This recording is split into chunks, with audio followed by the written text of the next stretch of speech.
क्या रानी को इस रास्ते पर चलने का एहसास हुआ था? क्या वह जान पाई थी? किसी समय की बात है, एक प्राचीन और समृद्ध राज्य की रानी जो अपने महल के विशाल कमरे में अकेली थी। रानी की शारीरिक बनावट बहुत ही आकर्षक और मनमोहक थी, लेकिन दिल से वह बहुत अकेली महसूस करती थी। महल में हर सुविधा थी, लेकिन फिर भी उसके मन में एक खालीपन था। न कोई सच्चा मित्र था, न कोई ऐसा व्यक्ति जिसे वह अपना बता सके। रानी का जीवन महलों की चार दीवारों के अंदर बंद कर रह गया था। दिन ब दिन उसका मन और अधिक उदास और थका हुआ महसूस करने लगा। इसी अकेलेपन से तंग आकर रानी ने एक दिन जंगल की शांति और ठंडी हवा ने उसे कुछ खास महसूस कराया। पेड़ों की सरसराहट और पत्तियों की खनक ने उसके मन को एक अजीब सी राहत दी। यह स्थल जैसे उसकी आत्मा के भीतर का दर्द समझ रहा था और धीरे धीरे वह शांत होती जा रही थी। रानी के कदम जंगल में गहरे होते जा रहे थे। यह जंगल कोई सामान्य जंगल नहीं था। उसकी रहस्यमय और कुछ हद तक डरावनी हवा में एक अनकही कहानी थी। लेकिन रानी इन सभी अजनबी चीजों से बेखबर थी। वह बस खुद से दूर एक अलग दुनिया में खो जाना चाहती थी। इसी दौरान उसने देखा एक साधु जो शांतिपूर्वक बैठा था। उसकी आंखें बंद थीं और वह कुछ मंत्र पढ़ रहा था। यह साधु किसी साधारण व्यक्ति जैसा नहीं लग रहा था। उसकी आंखों में गहरी शक्ति थी और उसका चेहरा ऐसा था जैसे वह जीवन के हर पहलू को समझता हो। रानी ने उसकी ओर कदम बढ़ाए और धीरे धीरे पास पहुंच गई। साधु ने उसकी मौजूदगी को महसूस किया, लेकिन बिना आंखें खोले उसे अपने पास आने का संकेत दिया। क्या तुम यहां अकेले हो? साधु ने अपनी आंखें खोले बिना पूछा। रानी ने सिर झुकाकर कहा, हां, मैं अकेली हूं और मुझे इस जंगल में शांति चाहिए थी। साधु ने मुस्कुराते हुए कहा, यह जंगल वह जगह है जहां तुम्हारी आत्मा को शांति मिल सकती है, लेकिन इस जगह की एक कीमत होती है। तुम्हें यहां जो मिलता है वह हमेशा सुखद नहीं होता। रानी थोड़ी चौंकी, लेकिन उसने साधु की बातों को नजरअंदाज करते हुए उसकी बात मानी और साथ बैठ गई। अगले कुछ दिन वह हर रोज साधु के पास जाती और वह उसे योग और प्राचीन शास्त्रों के बारे में सिखाता। रानी को उसकी बातें बहुत आकर्षित करती। धीरे धीरे वह साधु की बातों में इतनी खो जाती कि उसकी सच्चाई को पहचानने में वह चूक गई।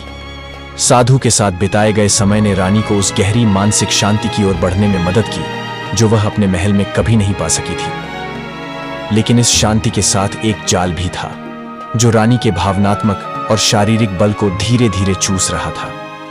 साधु ने अपनी बातों में उसे इस तरह उलझा लिया कि रानी ने अपनी सीमाओं को पार कर लिया। अब वह न केवल उसके शास्त्रों में डूब चुकी थी, बल्कि उसकी भावनाओं में भी उसकी पकड़ मजबूत हो गई थी। धीरे धीरे रानी की स्थिति बदलने लगी। वह साधु के जाल में पूरी तरह फंस चुकी थी और उन दोनों के बीच अब एक गहरी शारीरिक और मानसिक रिश्ते की शुरुआत हो चुकी थी। क्या रानी को इस रास्ते पर चलने का एहसास हुआ था? क्या वह जान पाई थी कि वह एक ऐसे जाल में फंस चुकी थी जिससे बाहर निकलना अब मुश्किल होगा? ये सवाल उस समय रानी के मन में नहीं थे, क्योंकि वह बस उस शांति और प्रेम की खोज में थी जो उसे अपने महल में कभी नहीं मिली थी। रानी को अब यह बात समझ में आने लगी थी कि वह साधु के साथ अपनी दिनचर्या में कुछ अलग ही खींचाव महसूस कर रही थी। उसके मन में उठ रहे अजीब से विचारों को वह कभी समझ नहीं पाती थी। साधु के साथ बिताए गए समय ने उसे मानसिक शांति दी थी, लेकिन साथ ही उसकी निर्भरता भी बढ़ रही थी। उसकी दिनचर्या अब साधु के आसपास घूमने लगी थी। यह बदलाव रानी के लिए किसी अजनबी सपने से कम नहीं था। कुछ दिनों बाद एक सुबह साधु ने रानी से कहा, तुम्हें अब मेरी और अधिक गहरी शिक्षा की आवश्यकता है जो तुम्हारी आत्मा को और ऊंचा उठाएगी। रानी ने सिर झुकाकर साधु की बातों को सुना और फिर उसकी बातों का पालन करना शुरू कर दिया। साधु ने उसे और गहरे शास्त्र और योग की शिक्षाएं दी जो धीरे धीरे रानी को और भी उसके जाल में फंसाते गए। साधु ने अपनी असली पहचान छुपाते हुए रानी से यह कहना शुरू किया कि वह एक महान साधु है जो प्राचीन शक्तियों से युक्त है। वह रानी को यह विश्वास दिलाता गया कि वह उसे एक ऐसी शक्ति दे सकता है जो उसे हमेशा के लिए सुखी और संतुष्ट रखेगी। रानी इस बात को धीरे धीरे मानने लगी। उसकी जिंदगी की सबसे बड़ी चाहत अब यही बन गई थी कि वह इस ज्ञान और शक्ति को हासिल कर सके। फिर एक दिन साधु ने रानी से कहा, तुम्हारी तपस्या अब पूरी होने वाली है, लेकिन इसके लिए तुम्हें मेरे साथ एक और कदम बढ़ाना होगा। रानी ने बिना किसी शंका के उसकी बात मानी और उसने साधु के साथ एक शारीरिक संबंध बनाना शुरू कर दिया। उस बहरूपीय साधु ने रानी के कोमल नाजुक हाथों को पकड़ा और उसे पानी कुटिया के अंदर ले जाकर उसको बेहोशी दावा खिला देता और रानी के साथ वह घंटों तक शारीरिक संबंध बनाता। रानी इतनी सुंदर थी कि किसी की भी नीयत डोल जाती और साधु इस मौके को जाने नहीं दिया।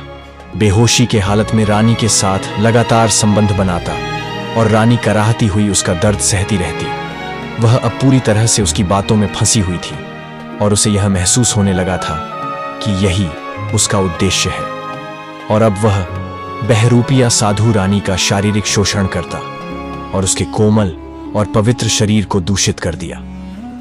साधु ने यह सब कुछ रानी को अपनी शक्ति और गहरी समझ से रिझाने के लिए किया था। वह जानता था कि अगर रानी को इस रिश्ते में पूरी तरह से उलझा लिया जाएगा तो वह कभी भी अपनी गलती का एहसास नहीं कर पाएगी। अब रानी का दिमाग और दिल दोनों ही पूरी तरह से साधु के नियंत्रण में थे। उसे यह महसूस होने लगा था कि वह इस संबंध से अपनी आत्मा को पूरी तरह से शुद्ध कर रही है, लेकिन यह सिर्फ एक छल था। साधु ने उसकी आस्थाओं का पूरी तरह से इस्तेमाल किया था। एक दिन रानी ने महसूस किया कि उसका शरीर कुछ बदलने लगा है। यह महसूस करते हुए उसकी आंखों में डर का एक अजीब सा एहसास था, लेकिन वह अपनी स्थिति को समझ नहीं पा रही थी। वह जान नहीं पा रही थी कि वह किस रास्ते पर चल पड़ी थी। उसका शरीर अब उस परिवर्तन की ओर बढ़ रहा था जिसे वह कभी सोच भी नहीं सकती थी। वह गर्भवती हो गई थी। यह खबर रानी के लिए किसी आघात से कम नहीं थी। वह बुरी तरह से घबराई, लेकिन अब वह इस परिस्थिति से बाहर निकलने की स्थिति में नहीं थी। साधु ने उसे यह भी बताया कि यह परिवर्तन उसके लिए एक आशीर्वाद होगा, क्योंकि यह उसे आध्यात्मिक रूप से और भी शक्तिशाली बनाएगा। लेकिन रानी को धीरे धीरे यह समझ में आने लगा कि वह अब पूरी तरह से उस जाल में फंसी हुई है जिससे बाहर निकलना अब नामुमकिन था। रानी के गर्भवती होने की बात राजा तक पहुंचने में देर नहीं लगी। राजा ने जब यह सुना तो वह हैरान रह गया। उसने अपनी पत्नी से कई बार इस बारे में पूछा, लेकिन रानी ने शुरू में कोई स्पष्ट उत्तर नहीं दिया। धीरे धीरे राजा को समझ में आ गया कि कुछ गलत हो रहा था। वह रानी के साथ और उसके आसपास की हर चीज की छानबीन करने लगा। उसे यह भी पता चला कि रानी जंगल में एक साधु के पास जा रही थी और उसकी बातें सुन रही थी। राजा ने आखिरकार अपने सैनिकों को आदेश दिया और साधु को गिरफ्तार करने का आदेश दिया। साधु को पकड़ने के बाद राजा ने उसे जेल में डाल दिया, लेकिन रानी की स्थिति और भी जटिल हो गई थी। राजा ने उसे महल से बाहर निकाल दिया, क्योंकि वह नहीं चाहता था कि उसका नाम और राज्य इस तरह के कलंक से जुड़ा हो। अब रानी अकेली और अवसादित थी। वह अब एक नए बदलाव के द्वार से गुजर रही थी। उसके पेट में पल रहा बच्चा अब उसके लिए एक भारी बोझ बन चुका था। उसे लगता था कि उसने अपनी जिंदगी के सबसे बड़े फैसले में गलती की थी। रानी का दिल बुरी तरह टूट चुका था और वह अपनी स्थिति से उबरने के लिए हर कदम पर संघर्ष कर रही थी। रानी ने महल छोड़ने का निर्णय लिया। वह अपने इस कलंक को लेकर महल को छोड़ गई और एक नई शुरुआत की तलाश में चली गई। उसने सोचा कि इस दुनिया में अब उसे कोई भी स्वीकार नहीं करेगा, लेकिन वह खुद को फिर से ढूंढना चाहती थी। क्या रानी को अपनी गलती का एहसास होगा? क्या वह इस कलंक से बाहर निकल पाएगी? यही सवाल अब उसके मन में हर दिन उठते थे, लेकिन उसकी आत्मा अब इस दुविधा में खो चुकी थी। रानी अब अपने पेट में पल रहे नाजायज बच्चे के साथ अकेली थी। महल से बाहर समाज के तिरस्कार और परिवार के त्याग के बाद रानी के पास कोई और विकल्प नहीं था। उसका दिल टूट चुका था और उसने यह तय किया कि वह इस बच्चे के साथ कहीं दूर चली जाएगी, जहां वह न केवल समाज के तिरस्कार से बच सके, बल्कि अपनी आत्मा को भी शांति दे सके। रानी ने एक दिन फैसला किया और महल को छोड़ दिया। वह जंगल और सड़कों के बीच यात्रा करती हुई एक छोटे से शहर पहुंची, जहां उसे अपनी नई जिंदगी शुरू करने का मौका मिला। वहां एक सेठ के घर में काम की तलाश में वह एक नौकरानी के रूप में काम करने लगी। रानी का चेहरा अब पहले जैसा नहीं था। उसका चेहरा उदास था और उसकी आंखों में एक दर्द था जो वह चाहकर भी छिपा नहीं पाई थी। इस नए घर में रानी को काम की तलाश थी, लेकिन यहां भी उसे शांति नहीं मिल पाई। सेठ के घर में वह जिस कमरे में काम करती थी, वह न केवल उसकी शारीरिक स्थिति को बुरी तरह से प्रभावित कर रहा था, बल्कि सेठ की हवस भरी निगाहों ने उसे हर रोज मानसिक और शारीरिक तौर पर परेशान करना शुरू कर दिया। सेठ की नजरें हमेशा उसके शरीर पर टिकी रहती थीं, जैसे वह उसे किसी वस्तु की तरह देखता हो। सेठ उसको हवस भरी निगाहों से देखता। हर दिन वह रानी को तंग करता, उसे अपनी चाहत का शिकार बनाने की कोशिश करता। उसकी आंखों में वह गंदी इच्छा साफ झलकती थी और रानी यह सब महसूस कर रही थी। वह जानती थी कि वह अब भी अकेली है और उसकी इस स्थिति का फायदा उठाने के लिए सेठ उसका शिकार करने की कोशिश कर रहा था। एक दिन जब रानी ने किसी काम के दौरान उससे बचने की कोशिश की तो सेठ ने उसे जबरदस्ती अपने कमरे में बुला लिया। तुमसे जो मैंने कहा था उसे करने में अब कोई बुराई नहीं है, सेठ ने रानी को जबरदस्ती खींचते हुए कहा। तुम सिर्फ एक नौकरानी हो और तुम्हारा काम मेरा हुक्म मानना है। रानी ने खुद को छुड़ाने की बहुत कोशिश की, लेकिन सेठ की ताकत और उसका दबाव उसे झुका लेता था। सेठ उसके साथ रोज जबरदस्ती करता।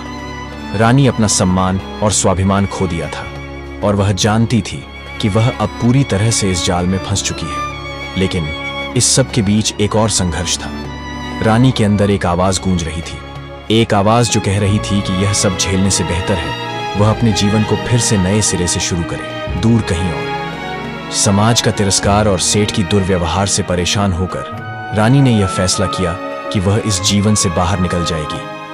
वह जानती थी कि वह इस समाज से कभी भी स्वीकार नहीं की जाएगी, लेकिन अब वह अपने जीवन को फिर से शुरू करना चाहती थी। एक दिन जब सेठ की नजरें फिर से उस पर गिरीं और उसने उसे अपने झूठे वादों और ताकत का शिकार बनाने की कोशिश की, रानी ने घर छोड़ने का निर्णय लिया। वह एक अंधेरे रात में चुपके से घर से निकल गई। उसने तय किया कि वह अब इस झूठी दुनिया से दूर जाकर अपनी खुद की पहचान बनाएगी। रानी अब अपनी गलियों से निकलकर एक नई राह पर चलने को तैयार थी, जहां समाज का तिरस्कार और उसकी शर्मिंदगी उसे रोक नहीं सकती थी। वह भागती हुई अपने सपनों और आत्मसम्मान को फिर से खोजने की कोशिश कर रही थी। रानी को अब यह समझ में आ गया था कि यह जीवन उसे तभी मिल सकता है जब वह अपनी परिस्थितियों से बाहर निकले और अपने भविष्य के लिए खुद जिम्मेदार बने। ऐसी और कहानी देखने के लिए हमारे चैनल को जरूर सब्सक्राइब कर ली।